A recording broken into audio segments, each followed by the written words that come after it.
갈라디아서 3장 24절에서 29절. 이같이 율법이 우리를 그리스도께로 인도하는 초등교사가 되어 우리로 하여금 믿음으로 말미암아 의롭다함을 얻게 하려 함이라.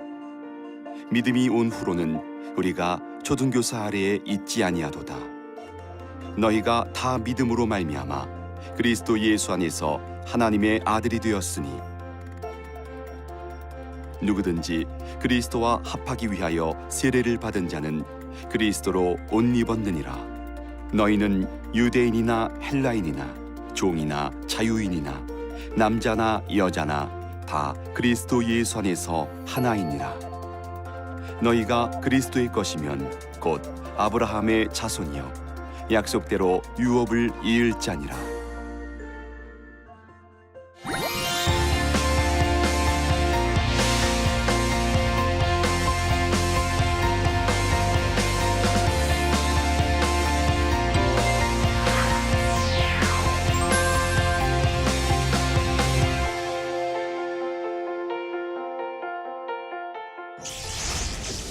안녕하십니까.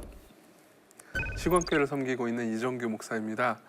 오늘은 저번 시간에 이어서 6번째 갈라디아서 강의를 하겠습니다. 지난번에 우리는 그리스도께서 우리를 위해서 저주를 받으셨기 때문에 우리는 율법을 다 행하지 못하죠. 행하지 못한다 하더라도 저주가 없고 그리스도를 믿는 믿음으로 하나님께서 주시는 복, 특히 아브라함에게 약속된 복을 받을 수 있다. 이 얘기까지를 살펴봤는데요. 오늘은 이제 율법의 목적에 대해서 생각해 보겠습니다. 왜 그러냐면은 이제 이런 질문이 당연히 나올 수밖에 없거든요. 오직 예수님을 믿는 믿음으로만 의롭다 하심을 받는다면 율법을 하나님께서 도대체 왜 주신 거냐? 혹은 율법이 있음으로써 도대체 어떤 목적이 있길래, 어떤 용도가 있길래 율법을 주신 거냐? 이런 생각을 안 할 수가 없게 되기 때문이죠. 그래서 3장 15절부터 29절까지 보면서 율법의 목적에 대해서 생각해 보도록 하겠습니다. 자, 오늘의 포인트는 3개인데요. 이제 15절부터 18절을 통해서 율법은 약속을 폐하는 것이 아니다. 이제 율법과 약속을 대조해서 이제 율법보다 먼저 있었던 약속이 율법으로 말미암아서 무효가 되는 것이 아니다라는 이야기를 하고요. 그 다음에 이제 율법의 첫 번째 목적과 두 번째 목적, 이 두 가지로 나누어서 생각해 보도록 하겠습니다. 자, 첫 번째로 율법은 약속을 폐하지 않는다. 15절을 보면요. 형제들아 내가 사람의 예대로 말하노니, 여기서 이제 예라는 말은 이제 예화를 하나 들겠다는 겁니다. 뭐라고 말하냐면 사람의 언약이라도 정한 후에는 아무도 폐하거나 더하거나 하지 못하느니라 라고 말합니다. 이게 이제 무슨 말이냐면은 당대의 이제 고대 그레코 로만 사회에서의 이제 유언 문화를 가리키는 것입니다. 여기서 이제 언약이라고 번역된 단어는 디아테케라는 단어인데 이 단어는 이제 사실상 유언이라고 번역해야 가장 정확합니다. 이제 어떤 부자 아버지가 있어요. 그래서 아들이 둘이 있습니다. 근데 한 아들은 굉장히 가난하고 한 아들은 부자입니다. 첫째 아들이 가난하다고 할게요. 그래서 첫째 아들한테 내가 좀 더 많이 물려줘야겠다 해가지고 물려줬어요. 그래서 아버지가 죽습니다. 근데 다 물려주고 나서 이 둘째 아들이 망해버렸어요. 그렇다 하더라도, 이렇게 상황이 변했다 하더라도 아버지가 했던 유언이 취소되거나 변경될 수는 없습니다. 첫째 아들한테 더 많이 갈 수밖에 없게 됩니다. 그렇죠? 그런 것처럼 사람의 유언이라도 한 번 정한 후에 나중에 바뀌는 것이 상황에 따라서 바뀌지 않지 않습니까? 그러면서 이제 이런 질문을 하고 싶은 거예요. 바울은 하물며 하나님께서 정하신 약속, 하나님께서 정하신 언약이 바뀌겠느냐라는 이야기를 하고 싶은 거죠. 그래서 또 이제 아브라함이 나옵니다. 뭐라고 말하냐면 내가 이것을 말하노니 하나님께서 미리 정하신 언약을 430년 후에 생긴 율법이 폐기하지 못하고 라고 말합니다. 왜 430년이냐면요. 아브라함 이야기를 하고 싶은 거거든요. 하나님께서 아브라함한테 약속을 주셨습니다. 근데 율법, 그러니까 이제 모세로 말미암아서 주어진 모든 율법들이 있지 않습니까? 할례는 아브라함 때도 있었지만은 여러 가지 의식법, 제사 혹은 여러 가지 이런 안식일 이런 규정들은 다 이제 모세 시대에 하나님께서 이제 주신 거거든요. 그러니까 430년 후에 생긴 율법이라는 말은 이제 모세를 가리킵니다. 그리고 모세와 아브라함을 대조하고 싶은 거죠. 그래서 430년 후에 생긴 모세 시대에 생긴 율법이 아브라함에게 주신 약속을 폐기하지 못한다. 그러니까 사람의 유언이라도 정하면 나중에 바꿀 수 없듯이 아브라함에게 하나님께서 주신 약속이, 그 언약이 430년 후에 율법이 생겨서 그 언약이 폐기되지 않는다라는 이야기를 하고 싶은 거죠. 자, 그러면은 이제 약속이 폐기될 수 없다, 율법으로 말미암아 폐기될 수 없다라고 한다면 그럼 아브라함한테 주신 약속이 무엇입니까? 16절을 보면 이렇게 말합니다. 이 약속들은 아브라함과 그 자손들에게 말씀하신 것인데 여럿을 가리켜 그 자손들이라고 하지 않고요, 오직 한 사람을 가리켜 네 자손이라고 합니다. 이게 무슨 말일까요?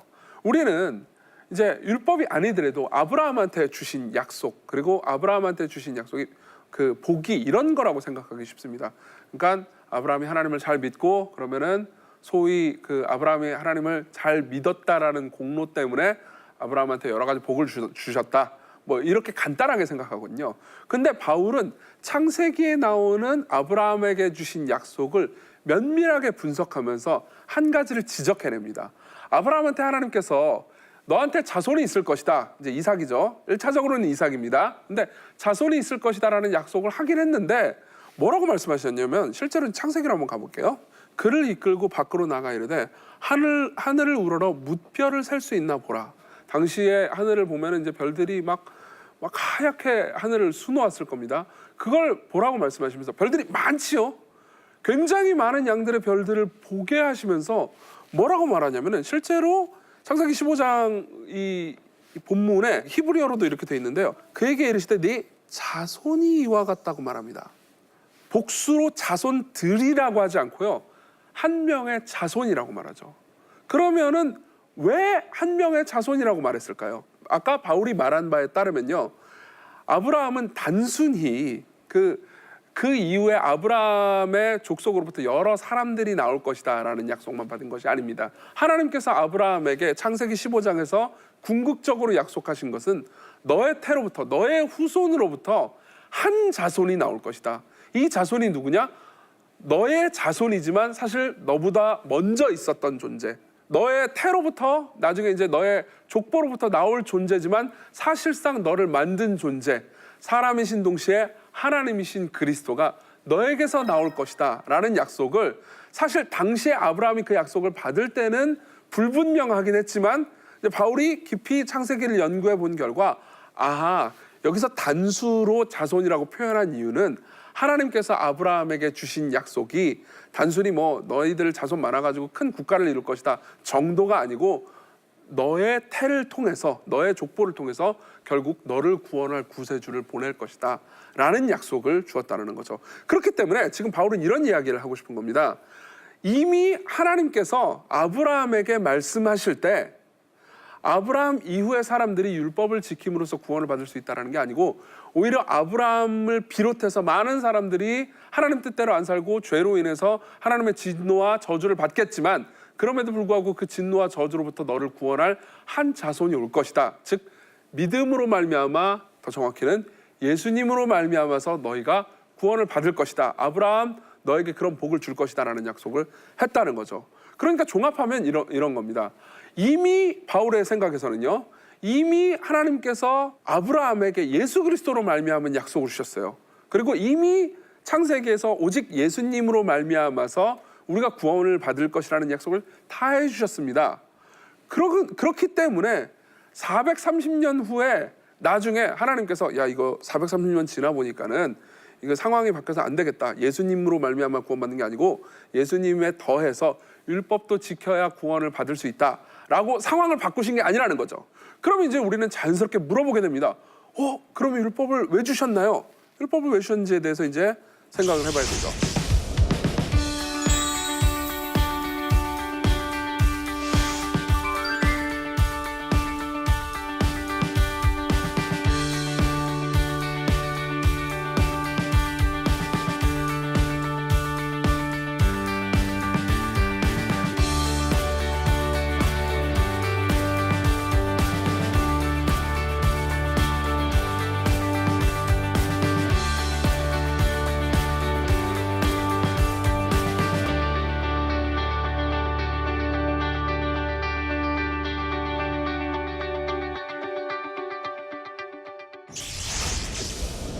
그래서 첫 번째 율법의 목적, 율법의 용도를 말해줍니다. 이걸 이제 죄를 깨닫고 억제시킴이라고 말했는데요. 좀 살펴봅시다. 자, 왜 하나님은 율법을 주셨느냐? 자, 설명해 드릴게요. 3장 19절입니다. 그런즉 율법은 무엇이냐? 범법함으로 더해진 것이다 라고 말합니다. 죄 때문에 더해진 것이라는 거예요. 아브라함이 이제 그 약속을 받고요. 그리고 430년 동안 수많은 사람들이 이제 아브라함의 자손으로부터 나왔습니다. 그리고 아브라함의 자손들이 이제 어떻게 살았느냐? 아브라함의 자손뿐만 아니라 이제 여러 세계 민족들이 다 하나님의 말씀을 어기고 하나님 뜻대로 안 살고 범죄하면서 살았죠. 그렇죠? 그래서 하나님께서는 이제 두 가지 목적으로 율법을 주십니다. 하나는 뭐냐면은 율법을 명료하게 주심으로써 이제 죄를 막 짓잖아요. 근데 죄를 막 짓는 상태에서 율법을 딱 명료하게 주시면은 어떤 일이 일어나냐면 죄를 억제하는 일이 일어납니다. 예를 한번 들어보도록 하겠습니다. 이제 우리나라에도 법이 있지 않습니까? 예를 들면 살인죄를 저지르면 어떤 형벌에 처한다 이런 법들이 있습니다. 근데 이런 법들이 있다고 해서 사람들이 죄를 안 저지르나요? 그렇지 않습니다. 계속 사람들은 살인을 했죠. 하지만 법이 존재함으로써 무슨 좋은 효과가 일어나죠? 사람들이 살인을 마구 하지는 못합니다. 모든 사람들은 다 죄인이라서 마음 가운데 미움과 분노와 이런 것들이 있죠. 그렇기 때문에 이걸 합법적으로 이렇게 징계하고 억누를 만한 기재, 즉 법이 없으면 사람들은 이 세상은 전부 다 약육강식이 될 거고요. 사람들은 막 내키는 대로 막 살인을 저지르고 다닐 거예요. 그렇지만 법이 존재함으로 말미암아서 어떤 일이 일어나죠? 억제가 됩니다. 그렇죠? 그렇기 때문에 사실 율법뿐만 아니라 세상의 모든 법들이 이런 역할을 하죠. 그리고 또 하나는 법이 계속 있음으로써 내가 법을 계속 지키려고 하지 않습니까? 그러면 실제로 이제 율법은 단순히 세상 법들과 달라서 이 마음도 금지합니다. 예를 들면 십계명만 한번 생각을 해보죠. 십계명은 행동만 금지할 것처럼 보이잖아요. 근데 십계명의 10번째 계명은 탐내지 말라라는 말이 있습니다. 이 국법은 우리가 알고 있는 헌법이나 형사소송법이나 형법이나 이런 것들 있지 않습니까? 이런 것들은 행위를 금지합니다. 정확히는 이제 법률적인 용어로는 작위와 부작위를 금지하죠. 뭘 행하면 나쁜 것이다. 살인을 행하면 나쁜 거잖아요. 그걸 금지하거나 혹은 예를 들면 애를 낳는데 방치했다. 그건 부작위예요. 아무것도 안 한 겁니다. 근데 아무것도 안 한 건데 나쁜 거잖아요. 그렇죠? 그러니까 이거 둘 다 행위인데 행위만 금지하는 거예요. 근데 율법은 성경에서 말하는 하나님의 법은요. 마음까지 금지해버립니다. 탐내지 말라.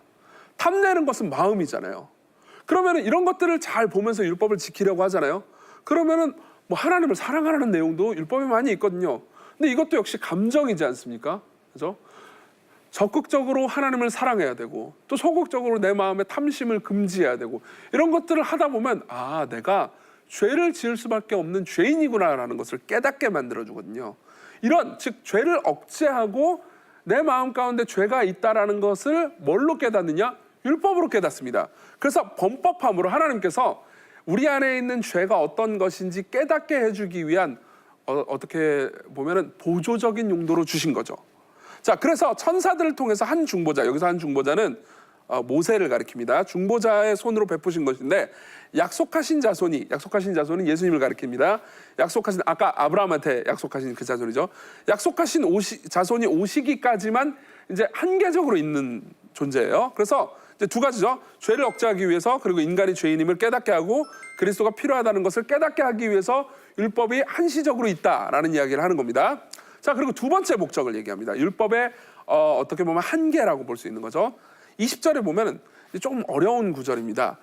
그 중보자는 한 편만 위한 자가 아니나 하나님은 한 분이시라 이렇게 말씀하십니다. 아까 19절에 보면은 그 중보자 이제 모세라고 그랬죠. 천사가 모세를 통해서 이제 우리에게 베풀어진 거잖아요. 그렇지만 이제 하나님은 한 분이시다 이렇게 말하는 것은 무슨 의미냐면은 그 중보자 이제 이 모세는 어떻게 보면 한 편만 위한 자가 아니라 이 말은 이제 조금 이 헬라어로 보면 구문이 좀 어렵습니다. 근데 간단하게 정리해서 말하자면은 그 중보자는 이제 한 번으로 말미암아서 직접 계시가 된 게 아니라는 겁니다. 무슨 말이냐면은 율법 같은 경우에는 하나님께서 천사를 통해서 모세를 통해서 우리에게 베풀어진 어떤 다중적으로 베풀어진 계시거든요. 근데 하나님께서 아브라함에게 하신 약속은 한 분 하나님께서 직접 아브라함한테 계시하신 것입니다. 그러니까 이제 소위 직통 계시라고는 할까요? 그러니까 바울은 이렇게 얘기하는 겁니다. 하나님께서 아브라함에게 하신 예수 그리스도에 관한 약속은 율법이 있기 430년 전, 즉 훨씬 먼저 있었던 약속인 뿐만 아니라 게다가 직접 주신 것이다. 근데 모세율법, 너희들이 그렇게 거짓 교사들이 굉장히 중요하게 여기는 모세율법은 여러 중보들을 거친 것이다. 하나님은 한 분이시고 한 번에 주신 계시를 어떻게 모세율법의 그러니까 여러 경로를 통해서 모세에게 주신 계시보다 덜한 것으로 여길 수 있냐? 이게 취소될 수 있는 것으로 여길 수 있냐? 그렇지 않다라는 이야기를 하는 거죠. 이게 율법의 한계라는 겁니다. 그러면은 자 보세요. 그럼 이제 율법과 약속의 관계는 어떤 것이냐? 좀 설명해드리겠습니다. 그러면 율법이 하나님의 약속들과 반대되는 것이냐? 결코 그럴 수 없느니라. 만일 능히 살게 하는 율법을 주셨다면 의가 반드시 율법으로 말미암았으리라. 그렇죠? 처음에 율법을 주셨을 때 하나님께서 율법의 목적을 자, 이 율법을 잘 지키면 구원을 받을 수 있을 것이다 라는 목적으로 율법을 주셨다면 의가 반드시 율법으로 말미암았을 거지만 성경은 이제 구약 성경을 가리키죠. 성경이 모든 것을 죄 아래 가두었으니, 그러니까 구약 성경에 나오는 율법들이 모든 것, 그러니까 우리의 마음, 우리가 짓는 모든 죄들 이런 것들을 보면서 아, 내가 죄인임을 깨닫게 되고 아, 나는 이제 내 모든 게 다 죄구나 라는 것을 깨닫게 해 주었으니 이는 예수 그리스도를 믿는 믿음으로 말미암은 약속을 믿는 자들에게 주려함이라 라고 말합니다. 무슨 의미죠? 율법을 주신 이유는 내가 모든 게 죄구나 라는 걸 깨닫게 함으로써 중보자가 필요하구나 라는 생각을 하게 만들었다는 거죠. 자, 이걸 좀 메커니즘을 좀 길게 좀 설명을 해드리겠습니다. 예를 들어볼게요. 이제 구약에 보면 여러 제사법들이 있습니다. 뭐 번제, 소제, 화목제, 속죄제, 속건제, 뭐 여러 가지 이제 제사들이 있죠. 이런 제사를 이제 다 제사에는 용도가 있지만, 예를 들면 이제 제가 어떤 큰 죄를 지었다고 합시다. 죄를 지으면 어떻게 되냐? 이제 양을 하나 잡아가지고 끌고 가죠. 그래가지고 양의 머리에다가 제 손을 얹고 제가 지은 죄를 양에게 전가합니다. 그리고 양을 잡지요. 한번 이제 짐승을 잡잖아요. 그러면은 그게 결코 기분 좋은 일이 아닐 겁니다. 이 성전은 분위기가 어땠을까요? 양들의 울음소리와 짐승들의 막 울부짖음이 막 굉장히 고통스럽게 울리고 분위기 안 좋은 곳이겠죠. 그러면 그곳에 가가지고 이제 내가 죄를 지었기 때문에 그곳에 가가지고 이 양을 제사를 지내는 거 아닙니까? 그럼 이제 무슨 생각이 들겠습니까? 내가 이 고통스러운 일을 다시 보지 않기 위해서 절대로 죄를 짓지 말아야지, 이런 생각이 들지 않겠어요? 그럼 어떻게 되죠? 죄를 안 짓게 되나요? 그렇지 않죠. 그 다음에 또 양을 잡아서 끌고 갈 수밖에 없게 됩니다. 그러면 이제 또 결심을 할 수 있게 되겠죠. 아, 내가 죄를 짓지 말아야지. 근데 그러면 이제 바로 문제가 해결되느냐? 또 양을 잡아서 끌고 가야 됩니다. 이걸 계속 반복하다 보면서 사람들은 이제 이 제사 제도가 없었으면, 즉 율법의 여러 이 조항들이 없었으면 생각하지 않을 만한 생각을 하게 되죠. 아, 이제 더 이상 이 양들 잡아 끌고 가기 싫다. 제발 내 모든 죄를 완벽하게, 그것도 영단번에 해결해 줄 영원한 중보자가 있었으면 좋겠다라는 생각을 하게 하기 위해서 하나님께서 율법을 주신 거라는 거죠. 그래서 뭡니까? 성경이 모든 것을 죄 아래 가두었음에 뭐예요? 예수 그리스도를 믿는 믿음으로 말미암은 약속을 믿는 자에게 주려함이라. 다시 말하면 우리를 예수 그리스도를 믿는 믿음으로 이끌고 가게 하기 위해서 율법이 주어졌다는 거죠. 이게 율법의 가장 중요한 용도입니다.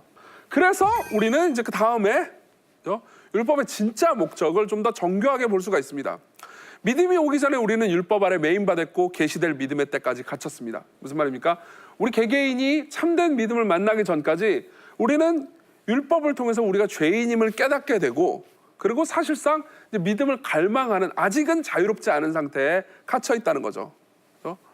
그러면서 이방인들은 율법이 없잖아요. 근데 이방인들이 가지고 있던 국법들 있지 않습니까? 우리나라는 우리나라의 법이 있죠. 이것도 마찬가지로 본성으로 율법을 일을 행할 때는 이 사람은 율법이 없어도 자기가 자기에게 율법이 됩니다. 무슨 말이냐면 이제 우리가 이 모세의 율법을 모른다 하더라도 우리의 삶에서 뭐 살인하면 안 되는 것이다, 뭐 하면 안 되는 것이다, 이런 거 다 알지 않습니까? 이런 것들도 결국 같은 작용을 한다는 거예요. 그렇죠? 그런 모든 율법들, 여기서 말하는 이제 율법은, 이제 바울이 말하는 율법은 모세의 율법뿐만 아니라 사실 모든 인간 안에 있는 도덕률 전체를 말하는 거죠. 율법이 우리를 그리스도께로 인도하는 초등교사일 뿐이다라고 말합니다. 초등교사라는 말은 이제 이 고대 그리스에 있었던 어떤 한 직분입니다. 소위 종이죠. 그래서 이제 고등교사에게 이제 제대로 된 철학을 배우기 전까지 이제 기초적인 철학뿐만 아니라 이제 이 뭐 잘 배우기 위해서는 어떤 삶의 여러 가지 습관들도 있어야 되잖아요. 그런 습관들을 기르기 위해서 굉장히 엄격하게 훈련하는 교사가 있었습니다. 그런 것처럼 율법이라는 것은 실제로 믿음이라는 고등교사로 가기 위해서, 그리고 믿음이라는 고등교사를 사모하게 만들기 위한 보조적인 역할만 하는 거다. 그래서 우리로 하여금 믿음으로 말미암아 의롭다 하심을 얻게 하라 함이라. 그러니까 결국은 율법은 율법으로 말미암아 의롭다 하심을 얻게 하기 위해서가 아니고 믿음으로 말미암아 의롭다 하심을 얻게 하기 위해서 있는 초등교사라는 거죠. 그렇죠? 그래서 믿음이 온 이후로는 더 이상 우리가 초등교사 안에 있지 않다. 이제 예수 그리스도를 만났는데 다시 왜 옛날로 돌아가느냐? 그렇죠? 그래서 자, 이 존 스토트라는 사람이 이제 이 모든 것을 이렇게 정리를 합니다. 율법은 무엇을 해야 할지 하지 말아야 할지 말해주고 불순종할 때 벌이 있다는 것을 경고하면서 결국은 하나님의 백성을 위한 하나님의 뜻을 표현한다고 말합니다. 무슨 말입니까? 구원을 우리에게 주시는 것이 아니고 그냥 우리에게 무엇이 옳은지 옳지 않은지를 보면서 우리 자신이 옳지 않은 존재라는 것을 결국 깨닫게 한다는 거죠. 자, 그런데 이제 바울은 마지막 부분에 이 모든 것들이 결국은 이제 믿음으로 말미암아서 사실은 율법에 있을 때보다 훨씬 더 큰 복을 받게 된다는 이야기를 합니다. 그렇죠? 믿음이 온 후의 복을 4가지로 정리하는데, 첫 번째로 그리스도 안에서 하나님의 자녀가 됩니다. 너희가 다 믿음으로 말미암아 그리스도 예수 안에서 하나님의 아들이 됐습니다. 더 이상 이제 무서워하는 종으로, 그렇죠? 율법을 안 지키면 막 저주받을까봐 고통스러워하는 종이 아니고 이제 뭔가 잘못을 해도 하나님의 용서와 사랑을 받는 자녀로 신분이 바뀌는 거죠. 그렇죠? 너희는 다시 무서워하는 종의 영을 받지 아니하고 양자의 영을 받았으므로 우리가 아빠 아버지라 부르짖느니라라고, 그래서 로마서 8장에서 이야기를 하는 겁니다. 실제로 로마서와 함께 갈라디아서를 읽으면 굉장히 서로가 이제 보완되면서 이해될 겁니다. 그리고 두 번째 복은 그리스도로 옷을 입습니다. 그렇죠? 누구든지 그리스도와 합하기 위하여 세례를 받은 자는 뭐라고 말하냐면 그리스도로 옷 입었느니라라고 말합니다. 굉장히 문학적인 아름다운 표현입니다. 이게 말해주는 복은 이럽니다. 마치 이제 옷을 입으면 내 안에 있는 살이 보이지 않고 옷이 보이지 않습니까? 그래서 옷은 사실 미용을 위한 것이기도 하잖아요. 그런 것처럼 우리는 우리 안에는 죄로 가득합니다. 그렇지만 우리가 예수 그리스도로 옷을 입습니다. 그럼 하나님께서는 우리를 우리 안에 있는 우리 맨살 같은 거를 보시는 것이 아니고 우리 겉에 입은 예수 그리스도를 보시겠죠. 그래서 우리는 죄인이지만 하나님께서 우리가 입은 예수 그리스도를 보면서 아, 깨끗하다, 거룩하다, 정결하다라고 말씀하실 거예요. 이게 두 번째 복입니다. 그리고 또 세 번째는 인종과 계층, 성별을 초월해서 하나가 됩니다. 그렇기 때문에 우리가 다 우리 자신을 보면 인종이나 뭐 계층이나 성별이나 이런 걸 통해서 굉장히 뭐예요? 그러니까 뭐 서로 뭐 이 상태에서 막 싸우기도 하고 그렇지 않습니까? 근데 우리 모두가 예수 그리스도로 옷 입었습니다. 그렇기 때문에 이 같은 죄인들이라도 죄인들 입장에서는 쟤보다는 내가 낫지, 뭐 혹은 뭐 인종적으로 저 인종보다는 내가 낫지, 그러면서 스스로 우월감을 가질 수 있잖아요. 근데 그 모든 것들이 율법을 통해서 다 아무것도 아니고 그냥 우리는 죄인일 뿐이구나 라는 것을 깨닫고 그 다음에 예수 그리스도로 옷 입잖아요. 그러면 모두가 예수 그리스도만큼 의롭다고 하나님께서 여겨주시는 것이기 때문에 우리가 원래 가지고 있던 의의들, 즉 유대인이나 헬라인이나 종이나 자유인이나 남자나 여자나 아무런 자기가 가지고 있는 의의를 주장할 수 없고 그리스도 예수 안에서 하나를 이루게 된다는 거죠. 그래서 사실상 복음은 차별을 철폐할 수밖에 없게 됩니다.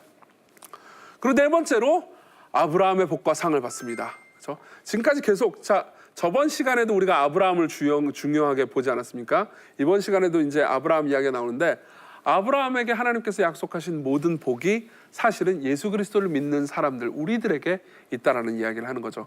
물론 우리는 아브라함이 막 그렇게 크게 느껴지지 않기 때문에 이 복이 크게 안 느껴질 수도 있습니다. 사실상 이 유대인들은요, 아브라함이 자기 믿음의 조상일 뿐만 아니라 아브라함에게 하나님께서 주신 복이 자기 인생의 가장 중요한 것이라고 생각을 했거든요. 그래서 이걸 받기 위해서 잘못된 방식, 즉 율법을 지키는 방식으로 이걸 취하려고 했습니다. 그렇지만 어떻습니까? 이제 성경은 이렇게 얘기해 주는 거죠. 아브라함의 자손은 그리스도의 것이 됨으로, 다시 말하면 예수 그리스도를 믿는 믿음으로 말미암아서 우리가 아브라함의 자손이 되고 약속대로 유업을 잇게 된다는 겁니다. 자, 그럼 이제 적용을 좀 해보도록 하겠습니다. 이제 제일 중요한 건 율법의 목적을 기억하는 거죠. 율법의 목적은 기억나실지 모르겠습니다. 첫 번째로 우리의 죄를 억제하고 깨닫게 하기 위해서, 그리고 두 번째로 그리스도께 우리를 인도하기 위해서 이 율법이 있는 겁니다. 자, 그러면은 자 생각해 보십시오. 이렇게 이제 그리스도께로 말미암아서 가서 우리가 범죄인데도 불구하고 예수 그리스도로 우리가 옷 입고 의롭다 하심을 받았다고 합시다. 더 이상 우리는 율법을 어긴다고 해서 하나님의 형벌을 받거나 저주를 받거나 진노를 받지 않습니다. 이렇게 되면 사람들이 그럼 율법을 안 지켜도 되겠네 이렇게 생각할 것 같지만 내게 하나님께서 주신 사랑과 복의 은총이 너무 크기 때문에 오히려 하나님의 법을 사랑하게 됩니다. 예를 들면 시편에 보면 이런 표현이 있습니다.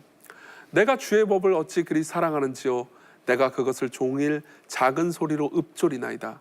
이 시편 119편 아주 성경의 가장 긴 장이죠. 여기에 이제 나오는 표현인데 굉장히 아름다운 표현입니다. 실제로 시편 119편에는 이런 표현까지 있습니다. 내가 주의 법을 사모해서 입을 열고 헐떡였나이다 이런 표현까지 있어요. 이 굉장히 아름다운 표현들입니다.